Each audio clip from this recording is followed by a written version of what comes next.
Welcome back to SD bio. দেখো HS English third সেমিস্টারের প্রশ্নপত্র, বোর্ডের প্রশ্নপত্র প্রত্যেকটা উত্তর করা আছে। উত্তরগুলো করে দিয়েছেন আমাদের বিদ্যালয়ের ইংরেজি বিভাগের শ্রদ্ধেয় সিনিয়র শিক্ষক স্বরূপ স্যার। তো তার উত্তরগুলো দেখবে এবং ভিডিওর শেষে এইচএসের তোমাদের ফিজিক্সের সাজেশান দেওয়া আছে থাম্বনেলে, সেটাও ক্লিক করে দেখে নেবে। আর দেখো তারপরে এগুলো প্রথম প্রশ্ন, C was nothing to, beta হবে দ্য টি স্টল ওনার। দুয়েরটা হবে দেখো হোয়েন দ্য কলামস ফাদার, এটা হবে শিটটা ডিড নট আন্ডারস্ট্যান্ড। এবার তিনেরটা দেখো the narrator the night train, এটা হবে দ্য সামার, এবং the girl hmm the narrator, এটা হবে কেন বাস্কেট বিটটা। তারপরে দেখো দ্য গার্লস হ্যাড এ পেল, এটা হবে সিটটা ডার্ক, এবং ছয়টা choose the appropriate reason following, এটা হবে ডিটটা। He realized how fleeting the girl had pale skin, এটা হবে সি ডার্ক, এবং the choose the appropriate reason, এটা হবে ডিটটা, দ্য রিয়েলাইজ হাউ ফ্লিটিং।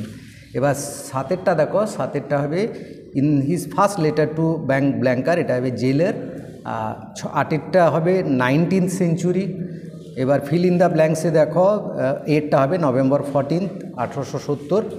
দশেরটা রিঅ্যারেঞ্জটা দেখে নাও, রিঅ্যারেঞ্জটা হবে সিটটা 2, 4, 1, 3 সিটটা হবে। এবার কেস 11টা দেখো, কেসটা যেটা হবে বির উত্তরটা the sound of the wind. এবার 12টা দেখো দ্য গ্রে বেবুন, এটা হবে বিটা, here the baboon is perching. আর 13টা দেখো এটা হবে সিটটা the strength of the realization. এবার 14টা দেখো দ্য পোয়েটেস্ট ইন আওয়ার হুইসেরিয়ান, এটা হবে ডিটটা পোয়েট্রি। এবার 15টা দেখো চুজ দ্য ফলস স্টেটমেন্ট, এটা হবে সিটটা হবে কারেক্ট অ্যান্সার। 16টা হবে দেখো the statement and statement 1 and 2, বিটটা হবে statement 1 is true, statement 2 is false. 17টা দেখো এটা হবে ডির উত্তরটা, হ্যাপি যেটা রয়েছে এটা হবে ডির উত্তরটা। 18টা দেখো টু স্ট্রাইভ টু স্টিক, এটা হবে ডিটা, ইল্ড হবে সঠিক উত্তর। এবং 19এরটা যদি দেখো অ্যাকর্ডিং টু দ্য, সেটা হবে এরটা ওয়েল লাভড অ্যান্ড জুডিশিয়াস।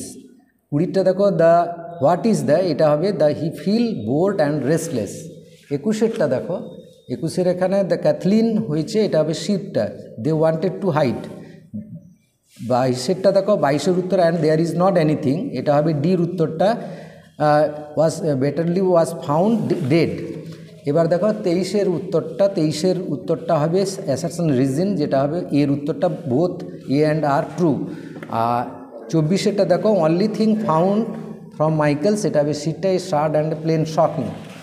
25এরটা দেখো, 25এর উত্তরটা হবে যেটা দেওয়া হচ্ছে ট্রু ফলস, এর উত্তরটা হবে ডির উত্তরটা ঠিক, ফলস ট্রু, ট্রু ফলস। হ্যাঁ, এবার 26এরটা দেখো আই ওয়াজ নার্ভাস, এর উত্তরটা হবে এ, দ্য ট্রেন ড্রিভ ইনটু। এবার 27এরটা দেখো ইন দ্য লাস্ট 2 years, এটা হবে বির উত্তরটা, in the last 2 years when the prisoners, এটা হবে বির উত্তরটা হবে সঠিক। 28এরটা দেখো I had to run back, এরটা হবে সঠিক উত্তর, as I had to run back, এটা হবে সঠিক উত্তর। 29 দেখো 29th হবে I was born into middle class, যেটা হবে ডির উত্তরটা হবে সঠিক, I was born into a middle class Tamil family. তাই 30এরটা দেখো are you sure that you would not wash basket, that হবে সিটটা, সি এনকোয়ার্ড দ্য ন্যারেটার, এটা যে রয়েছে সেটা। এবার কম্প্রিহেনশনটা দেখো, রিডিং কম্প্রিহেনশনটা যেটা দেওয়া আছে আনসিন, সেটা 31এরটা যদি দেখো চুজ দ্য সিনোনিমস, এটা হবে অ্যাস্টোনেসমেন্ট বিটটা। এবার দেখো 32 এনসিয়েন্ট ইজিপশিয়ান মেনশনড, যেটা হবে নেব্রা। আর who sent the parcel, professor Shonku, এটা হবে বিটটা, এ ফ্রেন্ড ফ্রম কায়রো। 34এরটা দেখো হোয়েন ডিড প্রফেসর শঙ্কু, সেটা হবে 1 বিটটা, 1 রাইটার ইভিনিং। আর 35এরটা দেখো দ্য পার্সেল কন্টেইনড স্টোন, সিটটা। 36 দেখো অ্যাকর্ডিং টু প্রফেসর শঙ্কু, এটা হবে ডিটটা রং। আর 37 statement 1 and 2, only statement 1 is true, এরটা হবে সঠিক উত্তর। আর choose the antonyms and appear, যেটা হবে ভ্যানিশড, এরটা। আর হোয়াট ডিড প্রফেসর শঙ্কু, এটা হবে এ রোট এ জার্নাল এন্ট্রি। আর 40এরটা দেখো স্টেটমেন্ট 1 and 2, এটা হবে বিটটা, অনলি স্টেটমেন্ট 1 ইজ ট্রু। তো এই ছিল আজকের ভিডিও। থাম্বনেলে যেটা দেখতে পাচ্ছ সেটাকে অবশ্যই ক্লিক করবে এবং যেরকম বললাম স্বরূপ স্যারকে, আমাদের শ্রদ্ধেয় স্বরূপ স্যার ইংরেজি বিভাগের উচ্চ মাধ্যমিকের সিনিয়র শিক্ষক, ওনাকে একটা ধন্যবাদ অবশ্যই জানাবে। অনেক খাটনি করে খুব তাড়াহুড়ো করে তোমাদের জন্য এই ভিডিওটি করে দিয়েছে। Thank you for watching.